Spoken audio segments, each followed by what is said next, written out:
할렐루야. 우리 수련회 우리 청년 1부 또 청년 2부 귀한 하나님의 은혜를 주셔서 우리 공동체가 또 하나 되어지는 귀한 경험을 했는데 수련회 내내 좀 안타까운 마음을 가진 것은 여러 가지 회사 일로 참석치 못한 우리 지체들이 항상 마음에 걸려서 참 미안하게 생각하기도 하고 또 함께 또 아쉬운 마음을 금할 수 없습니다. 다음에는 우리 모두 모든 지체들이 또 직장 생활들이 다 조정이 돼서 다 함께 참석하는 가운데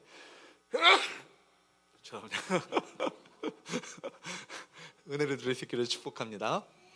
말씀 한번 우리 보게 되면 지난 시간에 우리 어른 예배 때 했기 때문에 우리 청년들하고는 연결 안 될 수 있는데 우리 전에 본문이 뭐냐면 주께서 바울이 표대를 향하여 운동장에서 다름질해 나가는 경주하는 전력 질주하는 운동 성수에 자기 자신을 비유하고 있거든요. 그러니까 표대를 향하여, 표대가 뭐냐면 위에서 부르신 부름의 상이라는 거예요. 위에서 누가 부르셨을까요? 하나님이 날 부르셨다고요. 그리고 부르심의 그 사명의 길을 걸어갔을 때 주님 앞에 섰을 때 결국 상을 베풀어 주실, 월계관을 씌워 주실 주님을 바라보면서 내가 이 믿음의 경주를 싸워나가고 있다고 그는 고백하고 있습니다. 근데 그리고 나서 그 다음에 이어지는 본문이 오늘 본문이 17절, 18절, 19절 말씀인 거예요. 바울은 빌립보 교인들에게 뭐라고 말합니까? 나를 본받으라고, 나를 본받으라 이야기합니다. 17절 말씀을 한번 보도록 할까요? 같이 읽어보도록 합니다. 시작. 형제들아 너희는 함께 나를 본받으라. 그리고 너희가 우리를 본받은 것처럼 그와 같이 행하는 자들을 눈여겨보라. 형제들아 나를 본받으라. 일찍이 빌립보 교인들에게 바울은 이야기하기를 빌립보서 2장 5절 말씀이 이렇게 말하고 있습니다. 너희는 너희 안에 이 마음을 품으라. 곧 그리스도 예수의 마음이니. 그러니까 너희가 누구의 마음을 품어야 된다는 거예요? 예수 그리스도의 마음을 품어야 된다는 거예요. 예수 그리스도의 마음을 품는다는 것은요, 예수의 마음, 예수의 생각, 예수의 정신을 가지고 바로 주님을 섬기는 것처럼 바로 그렇게 다른 사람을 섬기고 교회를 섬기고 또 이 땅 가운데 하나님 나라의 역사들을 감당해 나갈 것을 말씀해 주고 있는 거예요. 바울은 말하기를 바로 그리스도의 예수님을 본받은 것처럼 나를 본받으라 이제는 그렇게 이야기합니다. 빌립보 교인들뿐만 아니라 고린도 전서에도 보면은 고린도 교회에게도 이렇게 말합니다. 11장 11절 말씀을 보도록 할까요? 시작. 내가 그리스도를 본받은 자와 된 것 같이 너희는 나를 본받는 자가 되라. 바울이 누구를 본받아요? 누구를 본받아요? 예수 그리스도를 본받아요. 그죠? 그리스도 예수를 본받는 것처럼 너희도 나를 본받는다는 것은 뭐냐면 내가 그리스도를 본받는 것처럼 너희도 나를 그렇게 본받아서 누구를 닮아가라? 예수 그리스도를 닮아가라는 거예요. 그러니까 신앙생활은 다른 것이 아니에요. 이걸 뒤에 계신 우리 지체들 있죠? 뒤에 계신 지체들, 이 앞자리가 이렇게 비었는데 우리 앞으로 좀 이게 좀 이동할까요? 저 앞으로 좀 오셔서 제가 얼굴과 얼굴을 좀 맞대어서, 그리고 어진이 뒤에 숨어 있는 우리 성우도 앞으로 나와 좀. 은호도 앞으로 좀 나오고 이쪽으로 얼굴 좀 잘생긴 얼굴 좀 보여줘 봐. 좀 앞으로 오세요.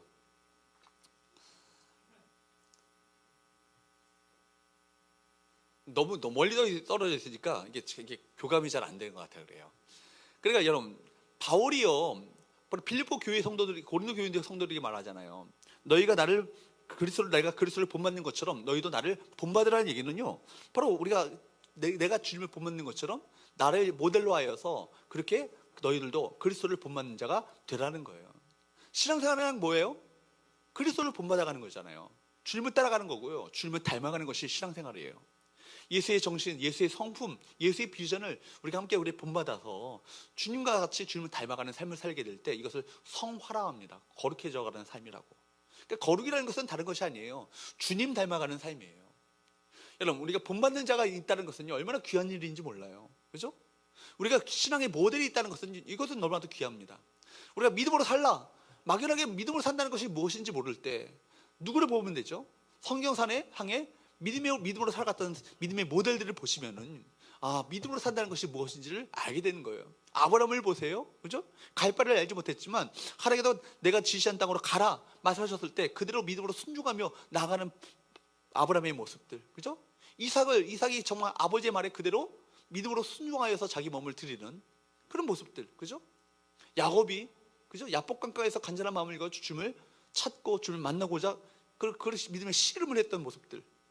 그죠? 요셉이 고난이 있었지만 그에게 주셨던 꿈과 비전을 결코 포기하지 않고 믿음을 가지고 끝까지 인내했을 때 애굽의 총리로 그 또한 온 가문을 구원하는 구원자로 그가 쓰임받게 되었던 일들, 이 믿음의 모델이 있다는 것은요, 우리가 그를 통해서 본받을 수 있는 귀한 은혜가 있는 것이죠. 여러분, 예수의 제자들도 마찬가지잖아요. 베드로와 야고보와 요한들, 그죠? 예수를 따라가는 그 제자들의 모습을 통해서 우리가 어떤 믿음의 삶을 살아갈 것인가를 우리가 알게 되는 거예요. 여러분, 멀리 갈 거 없이 한국교회도 마찬가지잖아요. 주기철 목사님, 손영호 목사님, 그죠? 우리 조만식 장로님, 이런 분들의 모습을 통해서 믿음으로 살아간다는 것이 어떤 의미를 갖고 있는가? 바로 이 믿음의 모델로 우리가 그들을 모델로 삼고 그들의 믿음의 발자취를 따라가는 것, 이것이 신앙생활의 바른 길인 거예요. 또 우리 선조들의 신앙, 그죠? 그 순수하게 정말 주님을 열정적으로 믿고 섬겼던 그 부흥의 시기 가운데 있었던 선조들의 신앙을 우리 본받아 우리 또한 그 신앙을 본받는 것, 또 여러분들이 이제 가정을 이루게 되어지고 여러분 자녀를 낳게 되어지고 여러분 믿음의 후배들이 또 올라오게 될 텐데, 그들에게 믿음의 모델이 되어서 너희들이 나를 본받으라고 말할 수 있다는 것은 얼마나 이것은 큰 축복인지 모르는 거예요. 바울이 지금 그 얘기를 하고 있거든요. 내가 그리스도를 본받는 자가 된 것 같이 너희도 나를 어떻게 해요? 본받는 자가 되라고요. 그러니까 우리 서원교회 우리 청년부의 목표는 뭐예요? 예수님을 본받는 자가 되는 거예요. 예수님을 따라가는 자가 되는 거예요. 그죠? 예수님을 닮아가기 시작하는 거예요. 이 예수의 비전을 가지고 이 땅을 변화시키는 그 비전 가운데, 꿈 가운데 사로잡히는 것, 이것이 우리가 마땅히 해야 될 우리가 삶인 줄로 믿습니다. 그러면서 바울이 이어서 이야기하는 것이 뭐냐면 18절 말씀에 보게 되면 내가 눈물 흘리며 너희에게 말하노니 사람들이 그리스도의 십자가의 원수로 행하느니라. 일찍이 바울이 한 번, 두 번 얘기한 것이 아니라 여러 번 얘기했다는 거예요. 여러 번 얘기하면서 지금도 안타까운 마음을 가지고 눈물 흘리며 너에게 말한다. 눈물 흘리며 왜 바울은 지금 말하고 있습니까? 십자가의 사람들이 그리스도의 십자가의 원수로 행하는 삶을 살고 있음에 대한 안타까운 마음이 바울 마음 가운데 있었던 것이죠. 19절 말씀에 보면 그들의 마침은 뭐예요? 제 얼굴 보면 그 얘기가 나오네요. 그들의 마침은 멸망이라고요. 그러니까 그걸 보니까, 여러분, 결국 그걸 보니까, 그걸 생각하니까 얼마나 안타까운 눈물의 어떤 마음을 가지고 그들이 간곡히 그들이 호소하는지 몰라요. 사랑하는 여러분, 우리 사랑하는 청년부 여러분, 그리스도의 십자가의 원수로 살아가는 세상 사람들과 같이 살지 않게 되길 바랍니다. 여러분들이 정말 하나님 나라의 그 비전과 꿈을 가지고 정말 그리스도의 십자가의 원수가 아니라 그리스도의 십자가를, 험한 십자가를 붙들고 살아감으로 말미암아 여러분 인생을 통해서 마침내 하나님의 놀라운 하나님의 뜻이 이루어지고 하나님의 통치가 나타나게 되어지고 여러분 통해서 결국 이루고자 하셨던 하나님의 사명이 성취되어지는 그 삶, 이것이 성경이 말하는 형통 아니에요? 그죠? 이것이 진정한 성공이 말하는 진정한 성공 아니에요? 세상적인 성공이 아니라 바로 우리 여러분의 삶을 통해서 하나님의 그 사명이 성취되어지고 하나님의 뜻하셨던 하나님의 그 계획이 이루어지고 하나님의 섭리가 여러분 통해서 결국 나타나게 되시는 그 복된 삶 가운데 우리 모두가 헌신하게 되기를 주님으로 축복합니다. 그러면서 바울이 말하기를 뭐라고 해요? 십자가의 원수로 행하는 자들, 그들에 대해서 그들과 같이 너희들의 삶을 살지 말 것을 권면하면서 눈물 흘리며 간곡한 마음을 가지고 그들에게 권면하는 거예요. 그러면서 세 가지를 지금 이야기합니다. 그들의 특징이 과연 무엇인가? 십자가의 원수로 살아가는 자들은 결국 멸망을 당할 것인데 그들의 세 가지 특징이 과연 무엇인가? 세 가지 특징을 통해서 우리 서원교회 청년부 우리 지체들이 우리가 살아가야 될 영적인 교훈을 세 가지를 얻기 원하는데, 첫 번째는요, 한번 따라할까요? 탐욕에 빠지지 말라. 첫 번째는 뭐냐면 뭐에 빠지지 말라고요? 탐욕에 빠지지 말라고. 19절 한번 보도록 할까요? 19절 시작.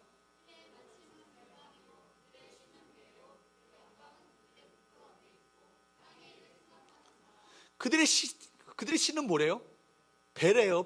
배가요, 우리 청년 2부 지체들이 우리 동해바다에서 봤던 그 떠다니는 그 배가 아니고 어떤 배예요?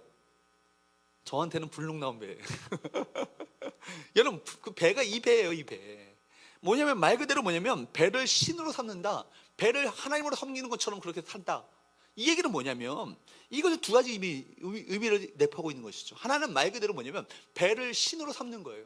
이것은요, 그 당시 로마 제국의 문화적인 상황들을 배경으로 보면 이 말씀이 이해가 되는 거예요. 그 당시 로마 제국이 여러분 최고의 전성기를 누렸던 시대 아니에요? 그러니까 그 당시에 얼마나 그 향락적인 문화가요, 그 시대 가운데 발달되는지 몰라요. 그러니까 먹고 마시는 쾌락 문화가요, 그 시대 가운데 가득해 있었습니다. 그 때문에 잔치 문화가 중심이 되었고, 여러분 주로 음식을 차리고 먹는 재미로, 음식을 먹고 차리는 그 재미를 가지고 사람들이 그걸 낙으로 여기고 살았던 거예요. 로마의 귀족들은요, 보통 초창기 해가 치기 직전부터 초저녁부터 저녁을 준비하기 시작합니다. 그리고 이 음식이 언제까지 지속되냐면 자정을 넘기기까지 지속돼요. 여러분 무슨 뭐냐면, 그때 배가 부르면요, 배가 뭐 시커 먹고 나서 배가 부르면 더 이상 먹을 수가 없잖아요. 배가 부르면 먹을 수 있어요? 먹을 수 있는 친구들이 혹시 있는지 모르겠네요. 배가 부르면 먹을 수 없어요. 그러니까 어떻게 하냐면 새 깃털을 가지고 목구멍에 집어넣어요. 그러면 구역질이 나오잖아요. 그럼 다 토해내는 거예요. 다 토해내면 배가 비워지잖아요. 그럼 다 또다시 먹는 거예요. 또 배가 부르면 어떻게 할까요? 또 다시 새 깃털을 넣고 목구멍에 집어넣어요. 토해내고 또 먹는 거예요.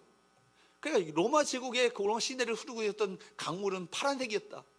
뭐냐면 음식물 때문에, 토해낸 그 음식물들 때문에 파란색을 띠었다라고 얘기할 정도로, 그 정도로 정말 추잡하고 그렇게 사람들의 어떤 향락적인 문화에 가득해 있었던 것이 로마 제국의 실상이었던 것이죠. 그래서 바울이요, 그들의 신은 배요, 그들의 어떤 그런 영광은 그들의 부끄러움이 있다고 표현한 것은요, 당시 로마의 식민지였던 로마뿐만 아니라 빌립보에서도 그런 향락적인 문화가 있었음을 말하고 있는 거예요. 이런 쾌락 문화는요, 결국 로마가 멸망하는데 중요한 원인을 차지하게 되었다라고 학자들은 그렇게 이야기합니다. 또한 배를 신으로 삼는다는 것은 두 번째 이건 의미는 뭐냐면, 그 당시에 배는 뭘 상상하냐면 바로 모든 욕심들이 근원되어지는, 발생되어지는 근원이 배라고 얘기합니다. 이것이 배를 히라보로 코일리아라는 말인데, 코일리아라는 말은요, 모든 욕심들, 그러니까 식욕, 정욕, 음욕, 어떤 물욕, 이 모든 것이 어디서 나오냐면 배로부터 나온다, 그렇게 사람들은 생각했습니다. 그러니까 여러분, 그러니까 배는 뭘 가리키냐면 인간의 욕망 전부를 가리키는 거예요. 더 나아가 탐욕을 가리키는 거예요. 그게 뭐라고요? 배라고요. 그러니까 성경은 지나친 욕심이 결국 곧 이것이 죄라고 얘기합니다. 이건 제 얘기가 아니죠. 야고보서 1장 15절 말씀에 보면 이런 말씀이 있죠. 한번 읽어보도록 할까요? 시작. 욕심이 잉태한 즉 죄를 낳고 죄가 장성한 즉 사망을 낳느니라. 여러분 보십시오. 욕심이 뭘 낳아요? 욕심이 뭘 낳아요? 죄를 낳는데요. 그러니까 죄의 근원은 어디서부터 출발되어지는 거예요? 욕심으로부터 출발되어지는 거예요. 모든 죄의 출발은요, 욕심이에요. 욕심으로부터 죄가 출발되어지고, 죄가 결국 자랍니다. 그냥 있는 것이 아니라 자라요. 더 큰 죄를 불러일으키게 되어지고 죄가 장성하게 되는 거예요. 이 장성한 죄는 결국 뭘 낳는다고요? 사망을 낳는다고요. 영적 죽음을, 파멸을 우리에게 가져다 준다는 얘기입니다. 그러니까 여러분, 채워지지 않는 인간의 탐욕은요, 가장 무서운 독소예요. 채우려고 해도 욕심은 끊임없이 그 모든 죄를, 더 이상 만족함을 가져다 주지 못하는 것이죠. 인간의 죄는요, 바로 탐욕의 노예로부터 출발되어지는 거예요. 여러분, 선악을 알게 하는 나무의 열매를 먹지 말라고 창세기 3장에 보면은 그런 말씀을 하셨잖아요. 그렇죠? 여러분, 선악을 알게 하는 나무의 열매를 먹지 말라, 이거 굉장히 중요한 얘기예요. 선과 악을 안다는 것은 뭘 말합니까? 선과 악을 내가 판단하겠다는 얘기입니다. 내가 선과 악을 판단하는 건 누가 판단하시는 거예요? 하나님이 판단하시잖아요. 하나님이 판단하시는데, 우리가 101 과정 배웠던 우리 지체들은 알잖아요. 선과 악을 판단하시는 분은 하나님이신데, 이제는 내가 그 선과 악을 누가 판단하겠다? 내가 판단하겠다. 이것이 죄의 출발인 거예요. 선악을 알게 하는 나무의 열매를 먹는 순간 선과 악을 내가 판단하겠다. 무슨 얘기입니까? 내가 좋은 것은 선이고 내가 싫은 것은 악이야. 이 모든 기준이 누구에게 있어요? 나에게 있는 거예요. 그러니까 선과 악을 알게 하는 나무의 열매를 먹는다는 것은요, 곧 내가 무엇이 되겠다? 판단하는 하나님이 되겠다는 얘기입니다. 그러니까 여러분, 선악을 과일을 먹고 안 먹고 이 차이가 아니라, 바로 내 인생의 주권이 누구에게 있는가를 갖다가 인정하는 것이 바로 선악을 알게 하는 나무의 열매를 먹는 거예요. 그러니까 선악을 알게 하는 나무의 열매를 먹는다는 것은 그런 의미를 갖고 있는 거예요. 인간은 어떤 존재인데, 하나님은 선악을 알게 하는 나무의 열매를 먹지 말고 뭘 먹으라고 그랬죠? 생명나무의 열매를 먹으라고 그랬잖아요. 생명나무의 열매를 먹는다는 건 뭘 의미하죠? 하나님께로부터 받는 생명을 날마다 공급받으며 살아갈 존재가 인간이라는 얘기예요. 사람인자 있잖아요. 사람인자는 간자 독립으로 있는 것이 아니에요. 무엇인가가 내가 의존하고 살아갈 때 사람이 서 있게 되는 거예요. 사람은 끊임없이 누군가에게 의존하고 살아갈 수밖에 없는 거예요. 이것이 바로 하나님에게 의존하는 것이 가장 이상적인 사람의 존재인데, 하나님을 의존하지 않는다면 사람은 또 다른 어떤 우상을 섬기게 돼 있는 거예요. 그것이 우상이 되는 것이죠. 우상 숭배가 되는 것이죠. 여러분, 선악을 알게 하는 나무의 열매를 먹지 말라는 하나님의 명령 앞에서 누가 나타나죠? 그 순간에 사탄이 나타나잖아요. 뱀 속에 사탄이 들어가서 사탄이 그 아담과 하와를 유혹을 하는 거예요. 그래? 하나님께서 뭐라고 말씀하셨다고? 선악을 알게 하는 나무의 열매를 먹지 말라고 하셨다고? 근데 먹는 순간 너희가 하나님같이 되니까 하나님 샘나서 그러신 거야. 질투해서 그러시는 거야. 그렇게 되지 말라고 하시니까 그렇게 하는 거야. 한번 먹어봐. 먹으면 너희가 하나님같이 될 수 있어. 이 얘기가 뭐예요? 창세기 3장 5절 말씀에 보면 뱀이 이렇게 유혹하죠. 한번 읽어보도록 할까요? 시작.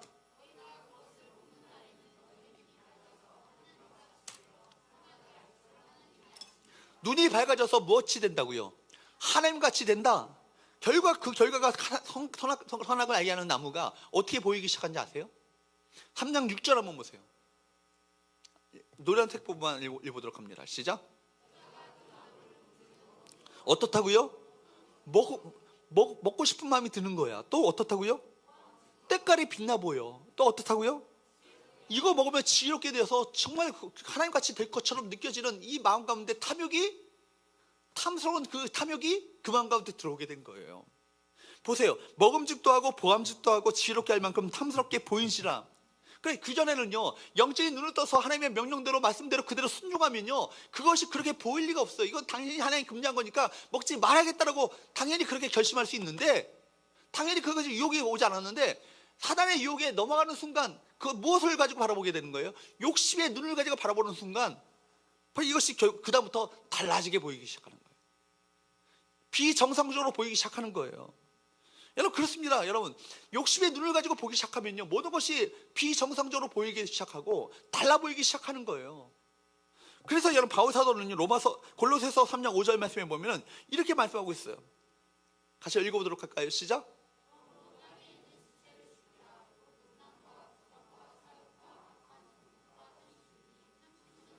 탐심은 곧 뭐라고요?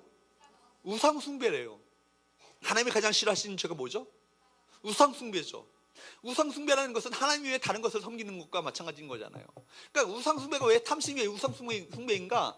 이기적인 자기의 야망과 탐욕을, 내가 이것을 하나님처럼 섬기는 거니까 이것이 우상 숭배가 되어지는 거예요.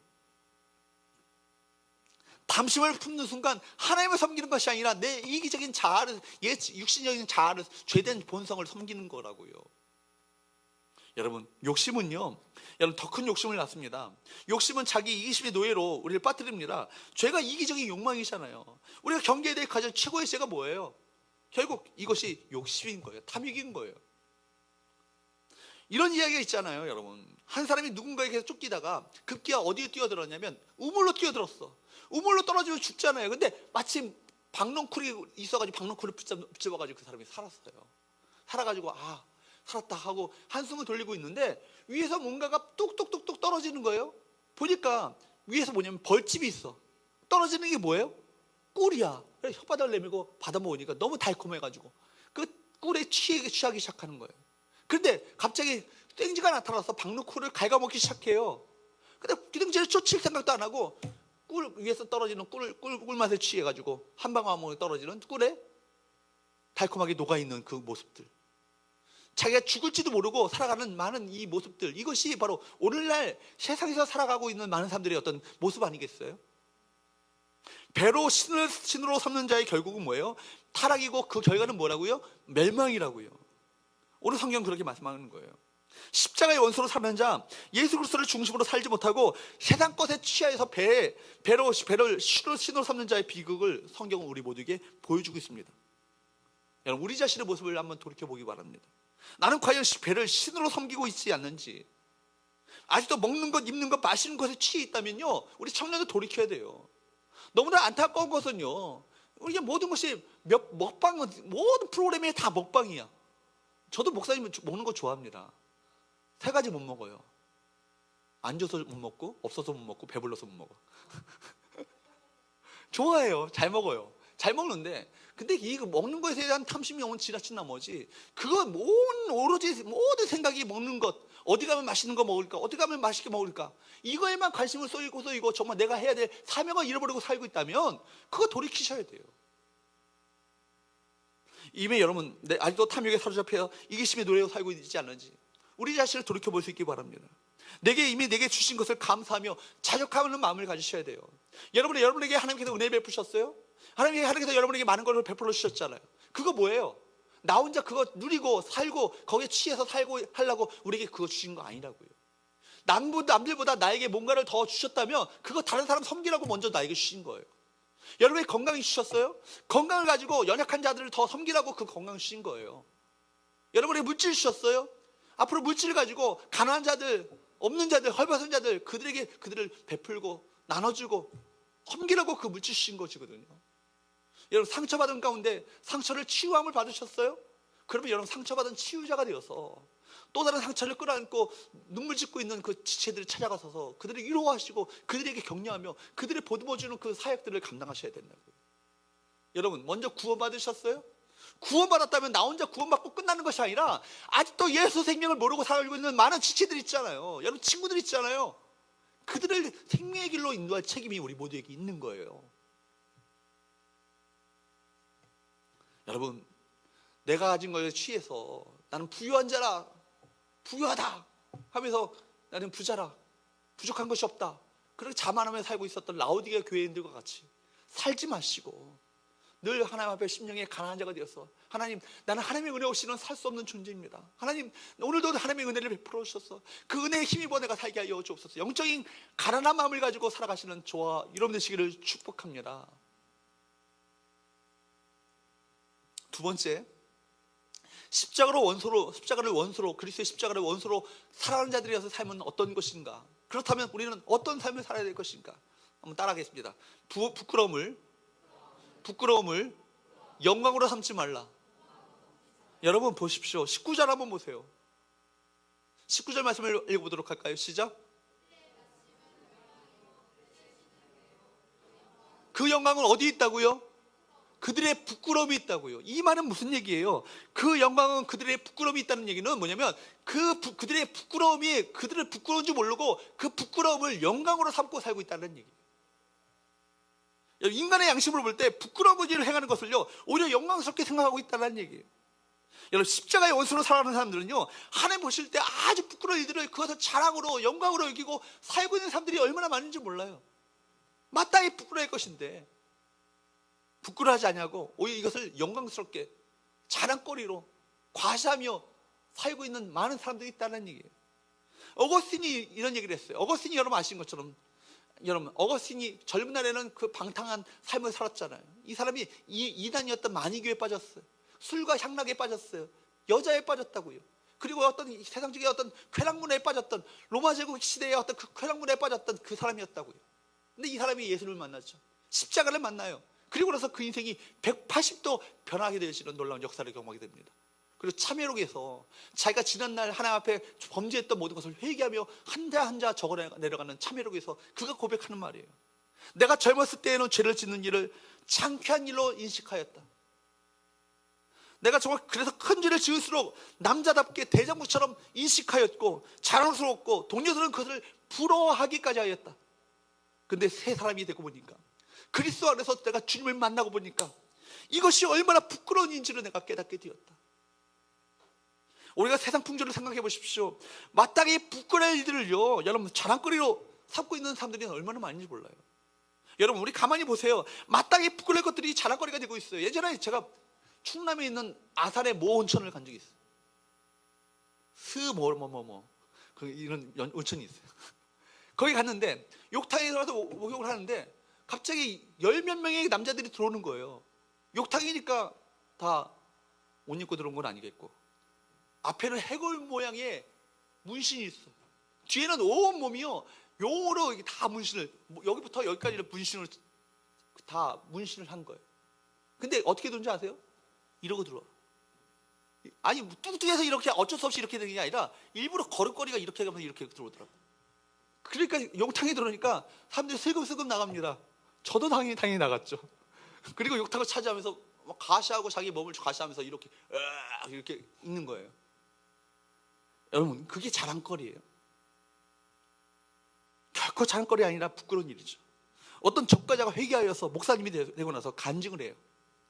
그러면 자기가 지나온 어둠의 생활을 회개하면서 겸손한 마음을 가지고 자기가 어떻게 과거에 이렇게 전과일을 저질렀고 이런 죄된 생활을 했는데 하나님께서 은혜를 베푸셨어, 나를 이렇게 그 죽어 마땅한 자를, 죄인을 이렇게 구원하신 하나님의 은혜를 겸손하게 간증하며 하나님의 은혜를 감사해야 되잖아요. 근데 간증하는 걸 보면요, 부끄러워하고 죄스러운 모습이 전혀 없어요. 지나온 어둠 생활을요 마치 영광스러운 훈장인 것처럼 막 과시합니다. 그리고 심지어 어떤 막 거기다가 자랑거리를 보태고 과장도 하고 하면서 사람들이 막 웃기고, 거기다가 막 강단에서 자기가 과거에 얘기했던 막 쌍소리를 막 섞어가면서 설교를 하는 거예요. 비속어로 쌍소리를 막 섞으면서 입에 담기도 정말 더러운 말들을 막 내뱉으면서 간증을 하는데, 다른 사람들 막 좋다, 재밌게 웃었는데 저는 내내 듣는 내내 마음이 불편했어. 저분은 아직도 그리스도 안에서 진정으로 변화된 사람이 아니구나. 그리스도 안에서 진정으로 은혜를 깨달은 사람이라면 저렇게 말할 수 없을 텐데, 과거에 죄된 모습들이, 바울이 마치 나는 죄인 중에 괴수라고 스스로를 그렇게 고백하였던 그런 어떤 죄된 어떤 죄에 대한 진정한 회개와 반성이 없이 자기 마치 그것을 훈장인 양, 자랑거리인 양 내뱉는다면 그것은 그들의 부끄러움을 영광으로 여기는 자의 어떤 모습 아니겠습니까? 텔레비전을 보면은 가끔 연예인들이 나오잖아요. 자기가 주량이 얼마라고 소주를 한 겹짝 갖다 놓고 다 먹어도 안 취한다고 막 이런 걸 자랑으로 여기는 거예요. 와, 대단하다 막 박수 치고, 그거 대단하다고 박수 치는 것도 웃기고, 자기가 주사를 부릴 때 막 이렇게 주사를 부린다고, 술 먹고 주정 부릴 때 이렇게 한다고, 그러니까 또 대단하다고 박수 치고, 그게 자랑거리. 참으로 부끄러움을 영광으로 여기는 자들의 이야기 아니겠어요? 여러분, 요즘에 차별금지법이라고 아세요? 차별금지법이라는 어떤 미명하에 동성애자들이 어떤 차별금지법을 지지하는 선언들이 나오고 있습니다. 물론 교회가 동성애자들을 불쌍히 여기고 그들을 치유하며 그들을 정말 정상적인 삶으로 이끌어줄 책임이 있기 때문에 동성애자들을 배척할 필요는 없어요. 그들을 우리가 불쌍히 여기며 그들을 사랑으로 감싸는 그 사역을 해야 돼요. 그러나 동성애는 뭐예요? 하나님의 가증히 여기시는 죄라고요. 끔찍한 죄라고요. 하나님의 그 창조 섭리를 거슬러버리는 아주 역행하는 죄 아니겠어요? 그러니까 소돔과 고모라가 왜 망했어요? 왜 불을 내셔서 그 성을 망하게 하셨죠? 동성애가 그 성 가운데 가득했잖아요. 하나님이 더 이상 지켜볼 수가 없었던 거예요. 불을 내려서 그 소돔과 고모라를 멸망시키고 말하지 않습니까? 근데 여러분, 퀴어 축제의 그 시청 앞 광장에서 퀴어 축제를 벌이면서 그 축제를 벌이는 사람들의 어떤 모습들을 보니까, 영상을 보니까 가관이 아니야. 게이들 있죠, 게이들. 남자들이 그 동성애자들 있잖아요. 여장을 하고 막 하면서 막 온갖 변태적인 행동을 하면서 막 다닙니다. 화실을 하면서 아주 변태적인. 그리고 거기 피켓을, 현수막을 들고 막 샀는데 자기들의 모임 이름이야. 모임 이름. 변태소녀 하늘을 날다. 모임이라고. 이름이 그거예요. 그리고 망할 세상, 변태로 망할 세상을 횡단하는 완전 변태. 이게 모임 이름이요. 조직단체가 이름이 망할 세상을 횡단하는 완전 변태. 이게 조직 이름이에요. 우리 청년들은 별로 놀라지도 않는 것 같아요. 그것이 우리 주변에 그런 일상화되어 있어서 그러나요? 저를 그거 보면서 정말 세상의 부끄러움을 영광으로 삼는 자들의 어떤 모습이 아니겠는가? 정말 십자가의 원수로 행하는 자들의 사람들의 모습이 아니겠는가? 혹시 우리가 자랑스럽게 여기고 영광스럽게 여기는 중에 하나님 보시기에 이 부끄러운 모습은 혹시 있지 않아요? 우리가 자랑하고 과시한다고 얘기하고 있는 그것 자체가 하나님 보실 때 별 볼 것도 아닌데 그거 좀 목숨 걸고 그거 과시하며 자랑하며 살고 있지 않는가? 전에 교회예요. 얘기. 권사님들이 밤에 그 권사님 방에 모이는데, 권사님들이 자기네 갖고 있었던 가방들 있잖아요. 가방을 얼마짜리다 얘기에다가 싸움이 붙은 거야. 마음이 상한 거야. 어떤 권사님이 루이비통 가방인데, 내가 이거 샤넬백은 당신 거보다 훨씬 몇백 원 더 비싼 거라고. 막 이렇게 해야 되니까 자존심이 상해가지고 막 권사님들끼리 싸웠어. 그게 자랑을 몇몇짜리다 얼마짜리다 이 명품백 갖고 그걸 얘기를 갖고 서로 과시하고 자랑하고, 이거 자체가 여러분 뭐예요? 그들의 부끄러움을 영광으로 여기는 자들이에요.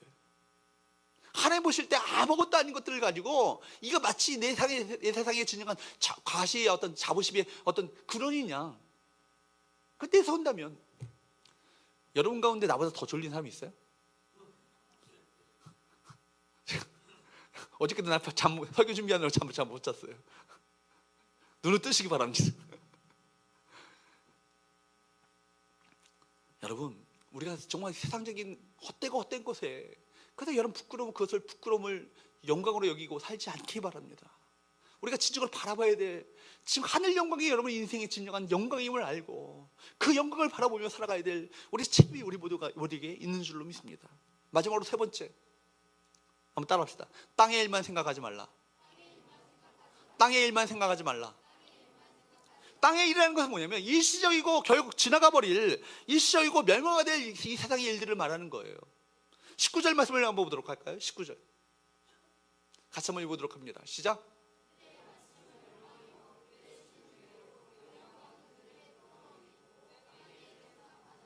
여러분, 그들이 결국 뭘 생각한다고요? 땅의 일을 생각하는 자라. 이 얘기는요, 땅의 일만 생각한다는 얘기예요. 여러분, 땅의 일을 생각하지 않고 살 수 있을까요? 그럴 수는 없죠. 땅의 일은 당연히 생각하지만 땅의 일을 생각하고 바라보더라도 하늘의 관점에서 그것을 바라보는 거예요. 그것이 바로 믿는 자들의 삶 아니겠습니까? 근데 그들의 모든 관심은 어디 있어요? 땅에만 있는 거예요. 땅의 일에 있습니다. 무엇을 결정할 때마다 여러분, 아브라함의 조카 롯처럼 눈을 들어 그럴듯해 보이는 요단들만 생각하고 위에 계신 하나님과 그분의 판단받을 것을 전혀 생각하지 않는 사람들. 하나님의 평가가 과연 무엇인가? 결국 하나님께서 뭘 인정하실 것인가? 이걸 생각하며 결정하는 것이 아니라 내가 눈에 보이기에 그렇듯해 보이고 좋아 보이는 것만 덥석덥석 선택하며 살다 보면요, 결국 그 인생의 마침은 어떻게 되는 거예요? 멸망이 되는 거예요. 그 십자가에 그들의 십자가의 원수가 되어지는 거예요. 신앙생활이 뭐예요? 눈을 들어서 하늘을 바라보는 거 아니에요? 우리 청년 이부 수련회에서 함께 나눴던 것처럼, 그죠? 예수께서 세례 받으신 이후에 떠오르면서 그들이 예수께서 바라보셨던 것이 뭐라고요? 하늘이 갈라짐을 봤다고 얘기했잖아요. 열린 하늘을 바라봤다고 그랬잖아요. 스데반이 끝까지 순교의 자리까지 끝까지 사명을 감당할 수 있었던 것이 뭐였다고요? 자기를 돌로 치는 사람들을 바라보는 것이 아니라 열린 하늘에서 하나님의 보좌 우편에서 그를 서셔서 그를 끝까지 응원하고 계시는, 손에 땀을 쥐며 응원하고 계시는 예수님을 바라봤던 그 열린 하늘을 바라보는 눈이 있었기 때문에 스데반은 끝까지 사명을 감당할 수 있었던 거예요. 우리 마찬가지예요. 우리 청년들, 지체들, 이 땅의 것을 썩어질 것들이에요. 지나갈 것들이에요. 그것이 내 인생의 전부이냐, 그렇게 살아가지 마시고 하늘을 바라보고 하나님 나라 비전과 꿈을 가지고 살아가시는 우리 청년들의 수 있기를 축복합니다. 여러분, 탤런트 김혜자 씨 아세요? 김혜자 씨 아세요? 아시는 청년들이 있고 모르는 청년들이 있나 모르겠는데, 어쨌든 김혜자 그 씨가 유명한 분이잖아요. 국민 어머니 아시나? 알아요? 우리 고3에서 올라온 친구들? 몰라요? 김혜자라고 있어요. 나중에 검색해 보세요. 네이버 검색. 김혜자라고 있는데 이분이 지금 옛날에는 꼴초였어요. 담배를 그렇게 한 달에 두 갑, 세 갑씩 필 정도로 그렇게 꼴초였던 분인데, 이분이 예수님을 만나고 나서 다 담배도 끊게 되어지고 술도 끊게 되어지고 오로지 주님을 만나고 나서 그 인생을, 노년을 이제는 그 아프리카의 어린이들을 위해서 자신의 삶을 그렇게 헌신하고 헌교하며 그렇게 삶을 살고 계시는 분이 계시잖아요. 그분의 고백이에요. 그분이 썼던 그 책 가운데 나오는 얘기예요. 이분이 그 텍사스의 한 부자 이야기라는 얘기를 썼어요. 근데 이분이 쓰는 거기 글 가운데 그 고백하는 그 어떤 소개하는 얘기예요. 조지 트립 박사가 어느 텍사스에 부유한 어떤 그런 석유업자의 집에 초대를 받게 되었다고 합니다. 그 부자는 이 박사를 잘 대접한 후에 박사를 옥상으로 안내한 후에 동쪽 문을 활짝 열면서, 거기 보니까 옥상으로 안내한 다음에 동쪽 문을 열리니까 유전에서 기름을 뽑아 올리고 있는 기름 펌프들이 쫙 펼쳐진 거예요. 저게 다 내 거라고, 저 유전이 다 내 거라고 얘기하는 거예요. 그리고 나서 서쪽 창을 탁 여니까 뭐가 보이냐면 거기에 그 목초지가 쫙 펼쳐졌는데 수만 마리 소들이 거기서 풀을 뜯고 있는 모습들이 보이는 거예요. 저 소들이 다 내 거라고. 그 남쪽 문을 쫙 여니까 뭐가 보이냐면 앞에 멋진 골프 필드가 보입니다. 골프장이 있는 거예요. 그리고 멋지게 서 있는 호텔이 있는 거예요. 저 호텔과 골프장 다 내 거라고. 내가 40년 전에 이 텍사스에 물품으로 왔는데 열심히 내가 노력을 해가지고 이만큼 내가 이루게 되었다라고. 그 목사님께서 그때 가까이 가서 어깨를 만지면서 그 부자에게 이런 얘기를 했다고 해요. 그러면 위에는 무엇이 있습니까? 당신 주님 나라를 위해서는 얼마나 내가 수고한 것이 있습니까? 그런 얘기를 했다고 그래요. 그러니까 그 부자가 아무 말도 하지 못하였더라고. 그 김혜자 권사님이 그런 얘기를 하면서 김혜자 권사님이 얘기하는 거예요. 우리 참된 기대와 소망은 지나갈 어떤 이 세상에 있는 것이 아니라고. 하나님에 계신 저 하늘이 우리 인생의 진정한 소망의 근거가 되어야 한다고. 텍사스 부자처럼 동쪽에 서쪽에 있는 것 과시하며 살아가는 것이 아니라 영원히 남을 하나님이 인정하실 그것이 무엇인지를 깨달아 그것을 내 인생을 거의 투자하며 살아가는 것이 인생의 참된 지혜라고. 하나님에 계실 저 위의 것을 위해서 나는 무엇을 준비하며 살았는가, 이것을 우리 점검해 보아야 될 것이라고 권사님이 얘기하는 얘기입니다. 그 얘기는요, 우리 모두가 우리 모든 이 자리에 사부 예배 참석하는 우리 모든 청년들이 들어야 될 마땅한 얘기인 줄 믿습니다. 여러분, 십자가의 원수로 행하는 삶을 지닌 자들의 인생의 종말은 뭐예요? 결국은 멸망이잖아요. 그들이 기다리고 있는 것은 뭐예요? 멸망입니다. 인생을 다 살고 났을 때 그들이 기다리고 있는 것이 멸망뿐이라면 그 인생이야말로 가장 비참하고 불행한 인생 아니겠어요? 김용희 선교사님의 그 어떤 이야기 가운데 그분이 꽁을 기르는 농장의 주인을 만나게 됐대요. 꽁 알아요? 우리 청년들? 꽁 본 적 있어요? 저는 꽁을 몇 번 본 적 있어요. 꽁을 봤는데 야생 꽁인데 저 골짜기에서 골짜기로 푸투투투 날아오르는데 한 30m는 날아가더라고요. 30m. 와, 날아가는데.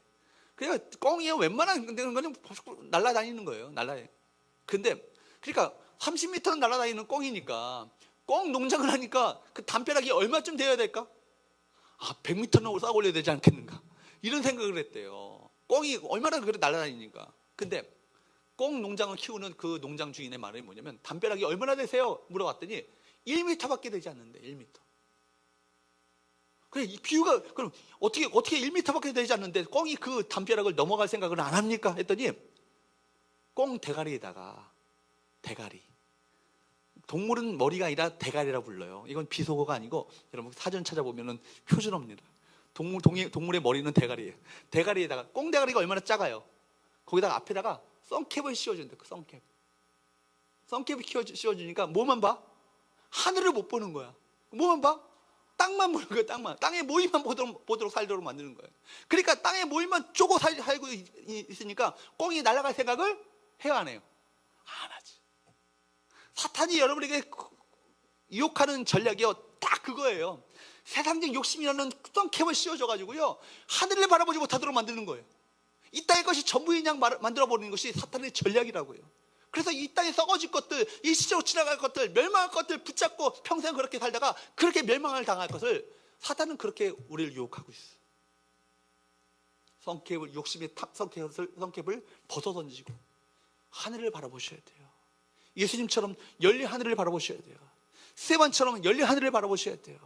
그래야 하늘의 비전과 소망을 가지고 이 땅을 변화시키는 청년들로 변화될 수 있지 않겠습니까?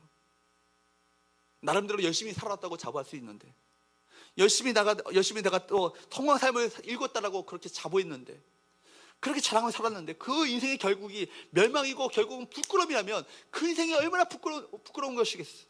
불행한 것이겠어요?